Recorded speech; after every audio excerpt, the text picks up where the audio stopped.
thought I'd make you guys throw up a little. Hope you liked it. So, look at this. This thing, yeah. What's this? It ain't mine. I'm working on it for somebody. 1965. 1965. Ford Mustang. Not my favorite car because I don't like Mustangs or Camaros, but people do, and they got to run right. So this one I got in for a pretty quick little issue. She has a whole lot of go because she's got a 351, but she's got a whole lot of nada. Whoa! She doesn't have any brakes. They've been working on them for a while themselves, and they can't figure it out. So I'm gonna dive in and see what we got going on. Hood pins. I know a lot about not putting those in. Oh, the springs are broken. Huh. And the hood hinges are super loose. Come on. You know what Ford stands for, don't you? Fix it again, Tony. Taillights failed. I really like using my head as a hood prop, but I'll use this thing. Customer actually provided this. That's where he put it, so that's where I'm gonna put it.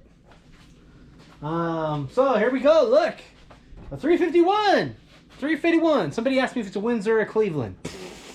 Like I know. Come on, I don't do small blocks. I'm a big block man. We got a 351. We got the digital fans. We've got some crazy serpentine belt action. Kind of mediocre wiring job. Kind of all just kind of thrown about, but they bought it recently, so they'll work on it. Here's what we got going on. Customer installed this master cylinder and this booster assembly from Summit. I think the part is made by a company called Leeds. And it's already lead-seeking from the master cylinder. Yeah, I'll get it down in there and let you see.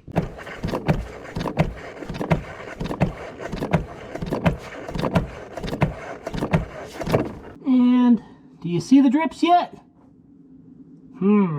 I don't. How about now? No? Ah, balls.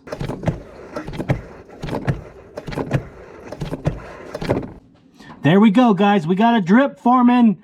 Woo woo! Told you that thing was leaking. So here's the best part about this whole project. They just put this thing in. They bought it 12/23. So not even 6 months old. And that thing's already puking its guts out. Here's the thing, guys. I have put in a ton of master cylinders lately. Out of the box, bad. Ask me how many times I've done it on a Volkswagen. Like 8. Yeah, our air-cooled Volkswagen out there, our Super Beetle, that there Super Beetle, I've put 3 of them in. It took 3 to get one good one. Our CJ2A here, I've put 1 on that. There was 1 that I bought, and I put it on, and it worked. But let's see how long it works for. The original one that was on there wasn't leaking. I probably should have kept it. And I got a new part sitting right here from our homies at Summit. And it's a brand new Leeds master cylinder with the booster. Oh, what does this say? Stop! Carefully read before proceeding. Technical assistant returns and warranty issues. Please contact Leeds directly. Do not contact your original point of purchase. That's funny because I had the customer call Summit and they just sent him a new one. So that's a load of horse crap. Okay, boom, bright and shiny, nice. But does it leak? Let's take her out and plop her over in the bench vise and we'll see what she does. I think I'm actually going to pull the master off of the booster. Okay, got the 2 plugs out. Gonna go get my nipples and put them in here and see if I can't get some hosage to actually bleed this bad boy. So let's see. Pop this off. It's clean. I would hope it's clean. Got this nice fancy bag full of bleeder accessories, all different sizes, red ones, blue ones. You want to think you guys think the red ones are SAE maybe, and the blues are metric. Yep, that's 1/2 inch 20. So these kits you can get from, I've put it in a separate bag, but you can get them from the auto parts store. I'll put a link in to one from that horrible Jeff Bezos. Slap our hoses on, give these one last little turn by hand, and I will put these hoses into each of these reservoirs. That should do it. So let's go get some love juice and make this thing happen. Okay, I got my love juice here. I'm gonna pour it into both of these reservoirs. Get about halfway full. If you're wondering if this is necessary, yes, 1,000 times yes.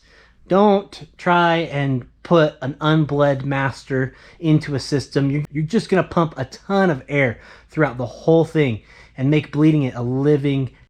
If you see that, we've got that going. It's all in. You can already see it starting to bubble. It's starting to kind of get air pockets out. Now, what we're gonna do is get a screwdriver and we're gonna stick them right here and we're gonna pump until she starts pooping air out.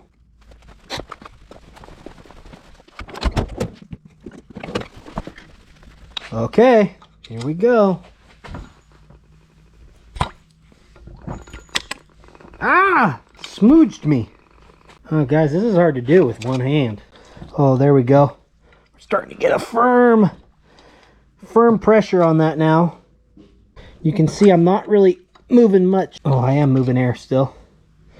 But you can see we've already got down from halfway, about 3/4 to halfway on both reservoirs, down to about 1/4 left. So it's working. So we just got to keep going. Okay, now when I pump it, you can see there is no air traveling through those hoses.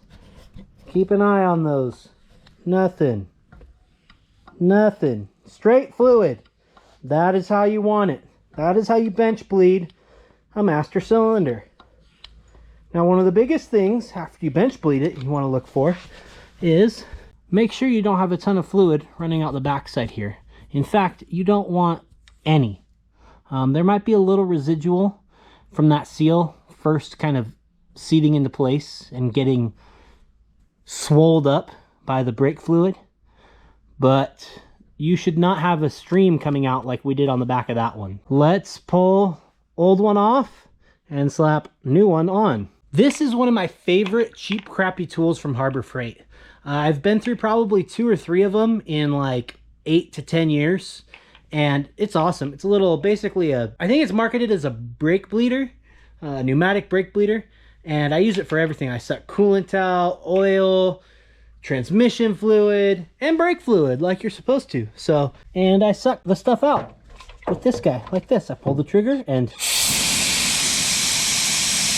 that reservoir is empty. Nice. And with some light, you can see it work in real time.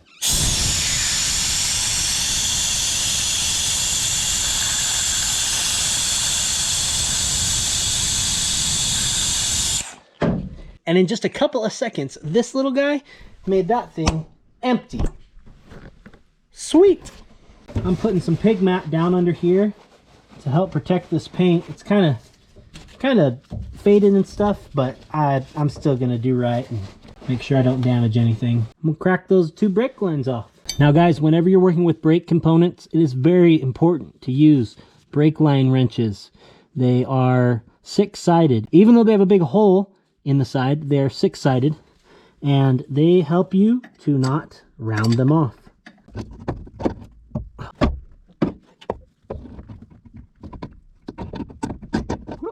Trying to get this in without spilling.